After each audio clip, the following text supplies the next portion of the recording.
It's Prove It week for Indiana men's and women's basketball, starting tonight in Tennessee for that women's basketball team. You are Locked On Hoosiers, your daily podcast on the Indiana Hoosiers. Part of the Locked On Podcast Network, your team every day.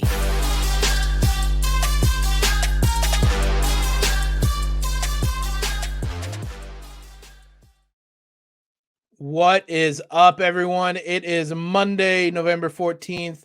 This is Locked On Hoosiers, your one and only daily one-stop shop for everything IU athletics. I'm your host, as always, Jacob Rude. Want to thank you guys for making us your first listen every day. Want to thank Sling, because this episode of Locked On Hoosiers is brought to you by Sling TV. Don't miss this week's matchups between IU and Michigan State right here on Sling. Sling, the TV you love for a price you'll love. Try it today. A thank you, a sorry for those of you that tried to watch on YouTube on Friday morning. The audio was cut out. It is a long story. It was out of my control. We have an entirely new location we're recording, a site we're recording with. So hopefully those problems are now long gone.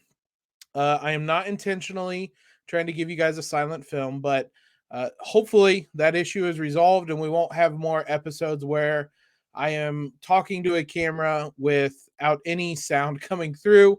But I appreciate you guys for tuning in anyway. I saw the comments. There wasn't anything I could do in the moment. I apologize. Let's talk about this women's basketball team, though, because IU is going to Tennessee tonight for what is set to be a really fun, a really big Prove It game. Like I said in the open, this is Prove It week for IU basketball. The women are going to Tennessee. The men are going to Xavier. It's different levels of proving it. But the women, Tennessee is ranked number 5. I don't believe the new polls will come out before the game. So I think it is technically going to be number 11 IU versus number 5 Tennessee in this one. I say the polls won't come out because Tennessee's not going to be ranked 5th after this game. We'll talk about that here in a minute. Here's everything you need to know about the game. IU versus Tennessee, 6 p.m. tonight at Thomas Bowling Arena in Tennessee. ESPN2 will have this game. Tennessee is 2-0 against IU all time. These two teams actually played in the COVID-shortened season in December of 2020. Tennessee won 66-58. It was a game that they controlled throughout, more or less. Ali Patberg had 16 points in that one. Grace Berger and Mackenzie Holmes both played in that game, as did a number of other players on the roster. Keandra Brown, Chloe Moore McNeil, Grace Wagner, although she graduated. So a handful of players played in that game and got a chance to play the Volunteers. They obviously look a little bit different this time around. The only other meeting between the two teams came in 1987 when the number 1 ranked Volunteers beat IU 91-59. It was in a showcase in Cincinnati. That was the last time these two teams met. Or that was the only 2 times, I should say, these two teams met. Now, Tennessee's had a bit of a rough one to start the season. They opened the year against Ohio State and lost. IU obviously very familiar with Ohio State. Ohio State's press absolutely wreaked havoc on the Volunteers. They turned the ball over in that game 29 times against that Ohio State press. And that let Ohio State go from down 12 points in the first quarter to winning by 12. They had a 30-13 third quarter that put them out in front. And Ohio State on the road, that was in Tennessee as well, come away with a big victory. Tennessee bounced back and beat UMass later in the week, but this is a beatable Tennessee side. Now, the way Ohio State beat them, I don't think is a way that IU is going to try to beat them. I don't suspect IU is going to come out with a press on tonight, but the turnover issues are you don't turn the ball over 29 times simply because you're playing against a press. Like, that is turnover issues in general. So that could be a way the Hoosiers look to take advantage of that game was at Ohio State, but that could be a way the Hoosiers look to take advantage of this game and take advantage of this Tennessee team, because this is going to be a tough matchup. In the UMass game, Tennessee still had 18 turnovers in a game they won by 9. UMass is, I believe, expected to win their conference, the A-10. So they're not an easy team, but this has been a rocky start for Tennessee to open the season. This is a team that has high expectations, kind of similar to Indiana. Tennessee's expectations, obviously, are to play in Final Fours, and they haven't done that in over a decade. So this was supposed to be a team that could get them back there. This is going to be an interesting game early in the season, because a 1-2 start does not look very pretty if you're a Tennessee team that was expecting big things. IU really has a really big opportunity in this one. Couple key players to watch for the Volunteers. Rickea Jackson is the leading scorer on this Tennessee team. 16.5 points, 8.5 rebounds. She is shooting 48% from the field. Obviously, in 2 games, that doesn't mean a whole lot. Last season, she averaged 20 points on 41% shooting from the field. Only shot 24% from 3. She has not made a 3 this season. She is 0 of 2. That was at Mississippi State, transferred to Tennessee for this season. The other player of note for the Volunteers is Jordan Horston. This season, she is averaging 12.5 points and 8 rebounds in those 2 games. Last season was 16.2 and 9.4 for the Volunteers. She shot 37.9% from the field, 38% this year. She's 1 of 3 from the 3-point line this season. So those are going to be the 2 big names to watch out for. Those 2 also lead the team in rebounding. It's going to be an interesting battle for the Hoosiers. Tennessee's averaging 23.5 turnovers. Obviously, 28 of those came in the first game. I think that's going to be a big thing to watch out for. They're only 9 of 29 from the 3-point line. 6 of those came from one player. 6 of 12 from the 3-point line is Tess Darby, so she's going to be someone to watch out for. The rest of the team is 3 of 17 from the 3-point line. So it's weird saying this, but that could be an area the Hoosiers have an advantage in, because they are looking more and more like a team that can shoot the 3 ball, although it was hit and miss on Friday. Want to talk about that game the Hoosiers had on Friday. I know it was a while ago, but see what things that they did in that game that they can take forward with their big win over UMass-Lowell in that one. Before we do that, let's talk about upside. Inflation has us all thinking of different ways to cut back, whether it's driving less, dining out less, buying less from the grocery store. We can all agree there's nothing fun about less. That's why I started using Upside. It is a way to get just free money back in your pocket. You simply download the app, and I use it all the time for gas. So there's a gas station nearby. I open the app, drive to the gas station, claim the offer, check in, just say I'm here. Start, if you have location on, it'll ask you if you're there, and just pump the gas. All the same. 24 hours later, you get a notification that money was added to your account. Simple as that. You can use it for groceries, some local restaurants as well.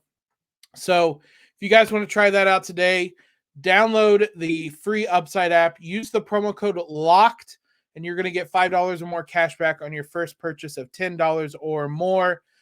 That is promo code LOCKED to get $5 back on your first purchase of at least $10. It's free money, guys. There is no reason for you guys not to try this.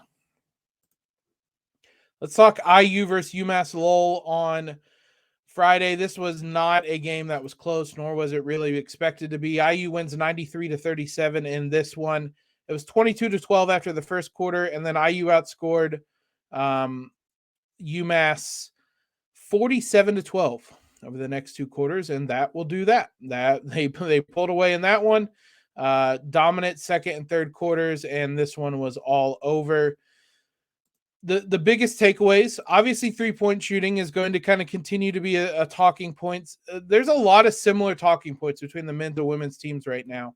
3-point shooting is going to be a talking point in a different way than it is the men's team. IU started this game 0 of 7 from 3 in the first quarter. They finished the game in the fourth quarter, which, to be fair, was largely garbage time. I think it was actually entirely garbage time. 0 of 5. In between of going 0 for 12, they were 5 of 10 from the 3-point line. In the 2 quarters where they blew the game open, they were 5 of 10. I'm not saying only count those 2 middle quarters. I'm just saying that was a very streaky performance. And those 5 threes all came from 2 people. Sarah Scalia is going to be a shooter. We knew that. She's done it through the first 2 games. There's no surprise there. She was 3 of 7 on the night. So she was 3 of 6 in the game against Vermont. She's going to be a knockdown shooter. IU's needed that. They were hoping for that. Through 2 games, it looks like they can rely on that. Chloe Moore McNeil knocked down a pair of 3-pointers on 3 attempts. She's someone that was a little streaky last season shooting 3. She was 1 of 3 in the first game, so she's made half of her attempts so far. Everyone else struggled. Sydney Parrish missed all 3. Caitlin Peterson missed all 3. You had a couple bench players, Monica Zaric, Henna Sandvik, both missed. The former 2 attempts, the latter 1. Alyssa Geary missed her only attempt. Yarden Garzon cooled off significantly. Not to say she still isn't impressive as a freshman, but it was not quite the encore to her first game of the season. 4 points, a couple of assists, a rebound. Was 2 of 3 from the field, but 0 of 1 from 3. Grace Berger missed her only attempt. So it wasn't the best shooting display. We'll see. There's a lot of things that are going to be put to a stress test tonight. 3-point shooting is going to be one of them. It's one thing to do it against Vermont or at times against UMass-Lowell. If they can do it against Tennessee, there aren't going to be many teams they face that they won't be able to do it against. So we'll see how the Hoosiers can create and potentially make shots in this one. Mackenzie Holmes continues to look really good. She's obviously going to get a hell of a test tonight. We talked about the players to watch out for, the bigs for Rickea Jackson specifically for Tennessee. It's going to be a test. Look, at this point, there might not be anybody that I would take in the country over Mackenzie Holmes when she's at her best. And through 2 games, albeit games we can't take a lot away from, she looks like she's something close to her best. She's been someone, when healthy, that has been a big game player. She stepped up in the biggest games for the Hoosiers early in the season last year. If she can do that, then this could be a big night for her and Indiana tonight. She looked good on Friday, finished with 17 points in 17 minutes, 7 of 8 from the field, 5 rebounds, a couple of assists, a couple blocks. She's moving up that all-time blocks leaderboard as well. Sydney Parrish, despite missing all 3 of her threes, I thought still played a strong game. She was 3 of 4 inside the arc, had a couple different and ones, went 3 of 6 at the line. She grabbed 8 rebounds on the night, which is going to be valuable. IU grabbed 45 rebounds as a team to 34 for UMass-Lowell, and it was a lot of Sydney Parrish led the team with 8, but it was a lot of Holmes with 5, Chloe Moore McNeil with 4, Grace with 4, Lily Meister with 4, Alyssa Geary with 4. So it was a lot of people chipping in, which is nice to see because that means it's team rebounding, and that's what you're going to need in these bigger games, is having everybody chip in and grab rebounds and fight for boards. So I like seeing that, especially heading into the contest tonight. IU is going to be able to fight on the boards with just about anybody. We mentioned Garzon. Another interesting note, and again, we'll see how much this happens tonight. Lexis Bargesser continues to play minutes in the kind of regular rotation. The freshman comes in, played 19 minutes, was 4 of 7 from the field, 9 points, 2 assists, a rebound. 5 steals, obviously, is the big noteworthy one. IU had 16 steals. the UMass-Lowell had 25 turnovers. IU's defense is legitimate. Like there's no questions about that, which is impressive considering what they lost. But this is another one of those things. IU can go 7, 8, 9 deep against Vermont, against UMass-Lowell. Are they going to do that against Tennesse? How deep is Teri Moren willing to go in this game? I think this is a chance where you can try a lot of things out and figure out if some of these players can handle playing in this type of environment. IU's probably not going to play a game any tougher in terms of environment than playing at Tennesse tonight.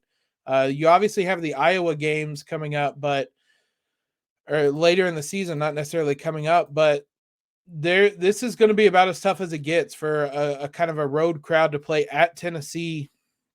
So if you can hang at Tennesse, you're going to be able to hang in pretty much all the Big Ten arenas and venues as well.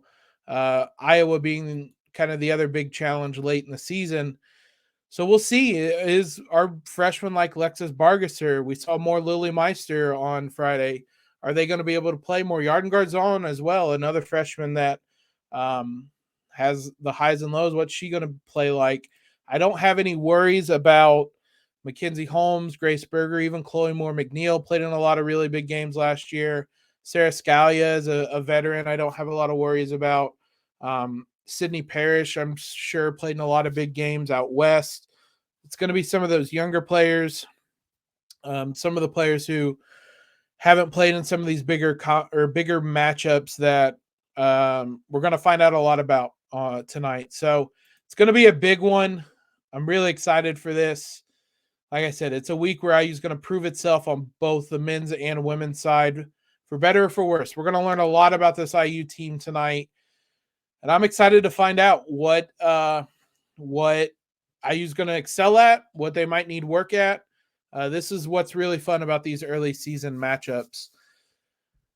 Unfortunately, we're going to have to talk about the football team who got throttled kind of as expected. And again, unfortunately, on Saturday. I want to also talk about the IU other football team, the soccer team. We haven't talked a lot about them this season. They played in the Big Ten title game on Sunday. We'll talk about both of those here in a moment.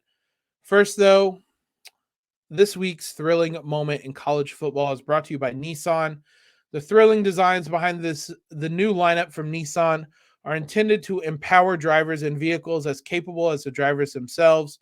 When I think of unbelievable abilities on the field for this week's thrilling moment, it has to be Michael Penix's 62-yard touchdown to Taj Davis late in the fourth quarter in Washington's 37-34 win against Oregon, a huge win for them. If you thought I was talking about an exciting moment for IU football, you are wrong. I am supporting Washington football. You can look. Those watching on YouTube will get a good laugh out of the shirt that I am holding up and I'm wearing today. That is a tease to go subscribe to YouTube. I am supporting Michael Penix, and that was an absolute dart he threw down the sideline right in front of the defender. And then Davis took it to the house. Washington, 8-2 on the season, upsetting Oregon. They're going to go to a hell of a bowl game. I don't think the Pac-12 title game, I'm not sure what the standings look like there, but we're big Washington football fans here is what I'll say. This segment has been inspired by the thrilling new designs featured across Nissan's new lineup of vehicles. Pursue what thrills you in the all-new Frontier, Armada, or Pathfinder today. Available at nissanusa.com. IU got beaten badly, we'll say, at Ohio State on Saturday. Not unexpected. The big storylines from this one, it was a 56-14 win for Ohio State. They outgained the Hoosiers 662-269. I watched half this. I listened to half this. Dexter Williams. So Connor Bazek started the game. Sounded like the plan all along was to get Dexter Williams in. I might be wrong. Obviously, I was watching from home. Connor Bazek didn't look healthy, didn't look right. Dexter Williams comes in. He finishes 6 of 19, which isn't great, but he threw for 2 touchdowns. Again, the offense has a certain, I don't even know how you describe it, just a greater energy to it with him out there. He rushed 16 times for 46 yards. Like, you're going to have to put him out there as long as this offensive line is this bad, because at least he can evade people in the backfield. It's a really sad way of looking at it, but that's where we're at with IU football. Bazelak only threw 5 times, 3 completions, 12 yards. It was really bad play calling. He was really unable to move. I don't know that you can put Bazelak out there anymore. Dexter Williams, just figure out what you got with him. Play him the last 2 games of the season, Michigan State and Purdue. See if there's going to be a QB battle next season. I'm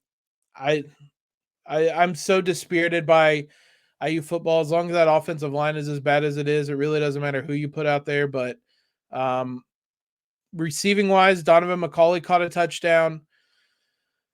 AJ Barner caught a touchdown. Anderson Kobe had a big catch for 49 yards.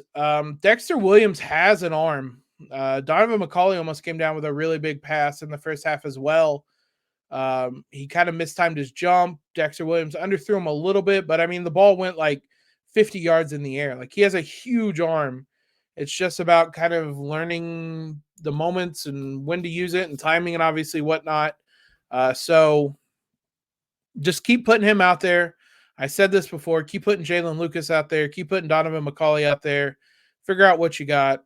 Deshaun McCullough had a couple bright moments.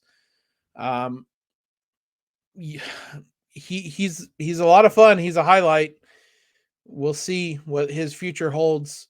Aaron Casey continues to be a standout, and Cam Jones is absent. So it's kind of the same old song and dance. I don't mean to sound as dispirited as I do, but I don't really know what you can really do with IU at this point. Like, it's really the same problems that have plagued them, and on both sides of the field, they can't tackle defensively. They're giving up huge plays in the secondary. Offensively, they can't block, so Ohio State can finish with a tons of tackles, 10 tackles for loss, 4 sacks, 3 QB hurries. All those seem less than what it felt like watching the game. It's the same story that's plagued them. It's going to be the same story for the last 2 games. We're going to have a crossover episode. It won't be a bonus episode. It'll be one of the regular episodes this week, previewing the Michigan State game later in the week. So we'll get we'll look at IU's chances in that one later in the week. Indiana versus Rutgers men's soccer for the Big Ten title took place on Sunday afternoon. At noon exactly. It was in Rutgers. IU entered this tournament as the number 4 seed, beat Penn State, beat the number 1 seed Maryland Terrapins on the road to set up a Big Ten title game in Rutgers. Here, the amazing stat in this one, it was the 6th straight Big Ten title game that IU has played in. They obviously have not won all those. They did not win the one on Sunday, spoiler alert. But the fact that they have gotten to 6 straight Big Ten title games is remarkable. And so we will, I mean, it says a lot about IU's soccer program. Not that I'm speaking to the choir, I know, but just one of those stats. This game was level at the half. Rutgers scored very early on a bad giveaway from IU. Matthew Acosta scored. IU leveled the scoring. Patrick McDonald late in the first half, assisted by Ryan Wittenbrink. Now, second half, Rutgers scored to go ahead on an Olympico, which those that don't know, if you know what a corner kick is, they just kick the ball into the goal from the corner kick, which is incredibly rare, incredibly difficult. And look, if you're going to lose a Big Ten title game, a conference championship, losing on an Olympico is, you tip your hat to that one. That was one hell of a goal, a moment. If IU had done it, I would have lost my mind and we would have led the show talking about it. But Rutgers did it. Kudos to them. They sealed the game late. IU kind of going for it to try to tie the game. missed tackle, ball bouncing around a little bit. They slot it home to seal that one and come away with a 3-1 victory. IU finishes 10-4-6 on the season, 3-1-4 in conference play. They're going to the NCAA tournament. They'll have a postseason still, but we'll know more about that later in the week. I believe the draw is later this week. If I'm not mistaken, it took place on Thursday last year, I believe. But we'll see. We'll get you everything set up for when that draw will take place, and we'll let you know who the Hoosiers are going to be playing. It's not going to be – I don't imagine they're going to be a seeded team because they struggled this year, obviously having to replace Becerra, having to replace Roman Celentano. But this is still a team that even in a down year is going to the NCAA tournament. And so still impressive from them. We'll get you everything else to see how their postseason is going to shape up here later this week. Thanks again, guys, for making Locked On Hoosiers your first listen every single day. We'll be back tomorrow to recap this IU women's basketball game, get you all set with how the Hoosiers played, what to take away from it, everything of note. Tune into this one, guys. It should be a fun one. For your next listen, check out Locked On Sports Today podcasts, the biggest stories of the day, plus instant reactions, big game recaps, and the take of the day, available on the Odyssey app, YouTube, and wherever you get podcasts. Follow us on Twitter at @LO_Hoosiers. Subscribe to the podcast, leave a rating and review, all of that great stuff. Most importantly, though, guys, everybody make sure that they have a great Monday. Hope your week starts off well. And Elliot.